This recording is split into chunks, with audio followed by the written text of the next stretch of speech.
Fala, criatura, tudo tranquilo? Prof. Rui aqui na área. Se você ainda não me conhece, eu sou professor de Química, especialista em vestibulares e também no Enem. E nesse vídeo de hoje eu vou resolver com você a questão de número 58 da prova da UFPR, Vestibular 2023. Aquela questão que falava a respeito de funções orgânicas e sobre as suas propriedades. Mais especificamente a respeito de um álcool, bem interessante, não é?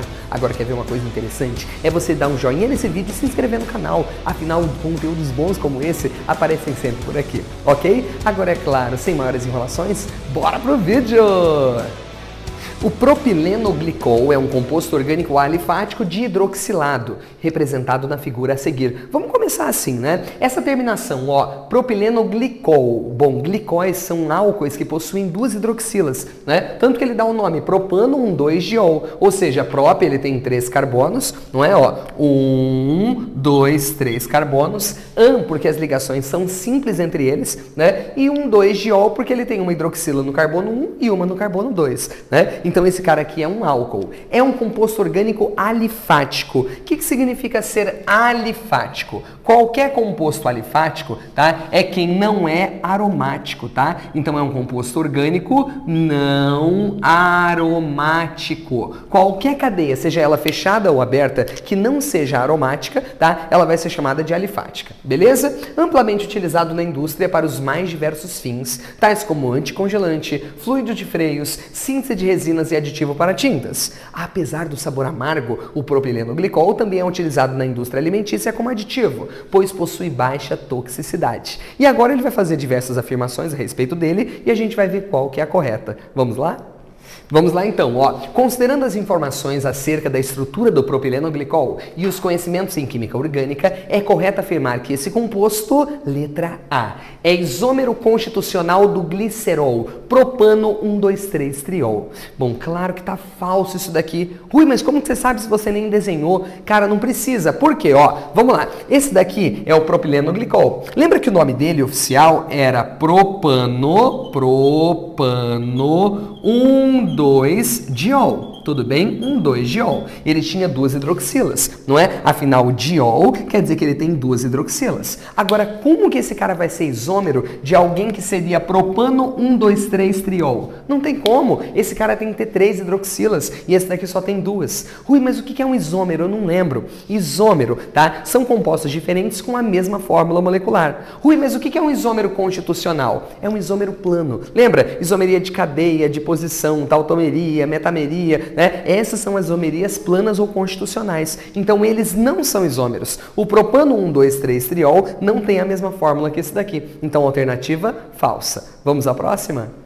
A alternativa B é quiral e pode ocorrer na forma de estereoisômeros, mais especificamente enantiômeros. Peraí, vamos lembrar de uma coisa, né? Quando a gente fala de isomeria espacial, que é o mesmo que falar estereoisômero, estéreo quer dizer algo espacial, né? A gente tem 2 tipos de isômeros espaciais. Os isômeros geométricos, que é o famoso cis-trans ou ZIE, e nós temos também os isômeros ópticos, né? Esses daí são isômeros espaciais. E ele fala que esse cara vai estar na forma de enantiômeros. Peraí, quando eu falo de enantiômero, um composto é a imagem especular do outro. Então estamos falando em qual tipo de isomeria? A famosa estereoisomeria óptica, não é? Óptica. E quando que acontece estereoisomeria óptica? Quando a molécula tem quiralidade, ou seja, quando a molécula é assimétrica. E qual que é a forma mais simples de alguém ter assimetria? É se ele tiver carbono quiral. Rui, como assim? Vamos lá. O que é um carbono quiral? Imagina o seguinte, ó. Imagina que nós tenhamos um carbono sp3, isto é, alguém que faça 4 ligações simples, que tem um ligante X, Y, W e T.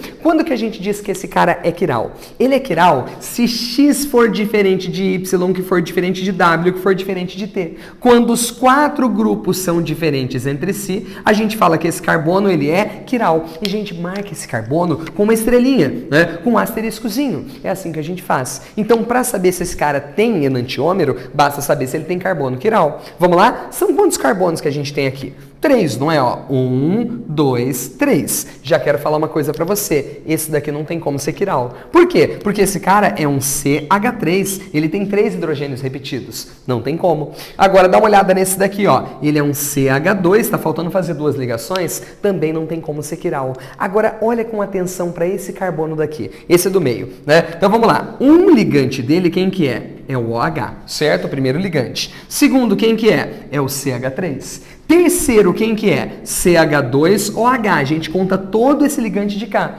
Rui, quem que é o quarto? O quarto a gente não está mostrando, mas é um hidrogênio. Portanto, esse carbono daqui, ele é um carbono quiral. E se esse carbono é quiral, é claro que ele apresenta, sim, estereoisômeros do tipo enantiômeros. Ou seja, essa molécula e a imagem dela, elas vão ser o que para nós? Isômeros espaciais. Então, a alternativa B é a nossa resposta. Ok? Mas vamos analisar as outras que faltaram para ver o que tinha de errado nelas? Vem comigo. Alternativa C. Pode ser sintetizado a partir da reação entre o gás propano e o hidróxido de sódio? De jeito nenhum. Reação com base, né? Ele vai conseguir formar isso daqui, né? Rui, mas se eu trocar um hidrogênio por um OH, depois... Não, essa reação não vai acontecer, né? Rui, mas como que eu poderia preparar, por exemplo, ele? Cara, a maneira mais simples que teria era a partir do propeno. Isto é, se você pegasse esse cara aqui, ó, CH2... C dupla H, CH3. Se eu fizesse a oxidação branda dele, isto é, pegasse permanganato de potássio diluído, tem que ser diluído, né? Na presença, tá, de um meio levemente alcalino a frio, ou seja, se você utilizasse o famoso reativo de Bayer, o que aconteceria? Eu romperia essa dupla ligação, né? A ligação pi apenas, e aí eu introduziria um OH em cada um desses carbonos, né? Então ficaria CH2 com OH, ligado ao próximo CH com OH, né? E por fim o CH3. Então o método mais simples de produção é a partir do propeno, fazendo a sua oxidação branda. Então para você vestibulando que vai fazer os vestibulares do Sul, não esquece do nome disso, tá? Isso aqui na química é chamado de reativo, olha aqui, ó, reativo de Bayer, tá? Ele faz uma oxidação que a gente chama de branda. O que é uma oxidação branda, Rui? É aquela que só quebra a ligação do tipo pi. Perceba que onde tinha dupla, a gente não mexeu na sigma, a gente só mexeu na ligação pi. Isso é uma oxidação branda. Se ela fosse energética, provocaria a ruptura total da molécula e ela separaria em duas, né? É o mesmo reagente que você usa, só que em outras condições. Ao invés de usar diluído, você faz concentrado. Ao invés de fazer a frio, você faz a quente. Ao invés de ser em meio alcalino ou neutro, você faz em meio ácido. Aí ele romperia essa molécula para valer, né? E provocaria a formação de 2 produtos, ok? Então, ó, item 3, falso. Vamos ao próximo? Alternativa D. É classificado como uma base de arrênios, atenção, como uma base de arrênios, por ser facilmente ionizável em água, gerando íons hidróxido. Pelo amor de Deus, tudo errado. Não é porque ele tem OH que ele libera OH-. Inclusive, se eu tivesse que falar para você a respeito de um caráter que os álcoois têm, não seria caráter básico, e sim um caráter ácido. Detalhe, na água ele não consegue mostrar esse caráter, tá? Lembra que quando a gente fala de um ácido, ácido para Bronsted-Lowry é uma espécie que doa próton numa reação, que doa H+. Esse hidrogênio da hidroxila, ele pode sair, tudo bem? Ele pode sair. Só que no caso, em água a gente não consegue fazer isso. Nem adianta você colocar água com base, né? Ele não vai conseguir liberar o próton por lá. Se você quiser provocar, né, o arranque desses hidrogênios daqui, da hidroxila, você precisaria utilizar uma base muito forte. Geralmente um elemento da família 1A, sódio metálico, potássio metálico. Ele sim provocaria uma reação, né, que conseguiria produzir um sal a partir desse composto, tá? Só que assim, o que eu quero falar para você? Não se preocupa, tá? Álcoois nunca podem ser compostos de caráter básico para arrênios, de forma alguma, tá? Então, item D, falso.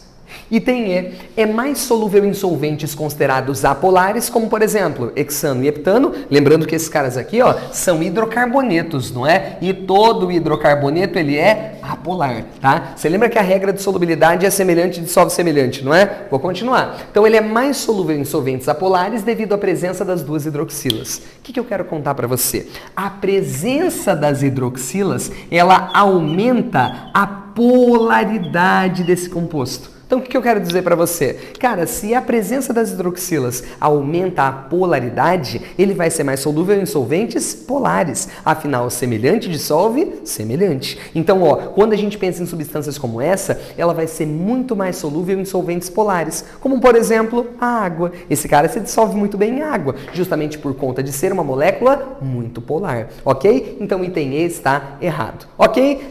Criatura, espero que você tenha gostado e vou falar bem a verdade para você, hein? Se ficou com alguma dúvida nessa resolução, já comenta aqui embaixo. Pode ter certeza que eu vou responder para você com o maior prazer do mundo. E é claro, se você ainda não se inscreveu e nem deu um joinha, chegou o momento para você, não é? Espero você então na próxima questão.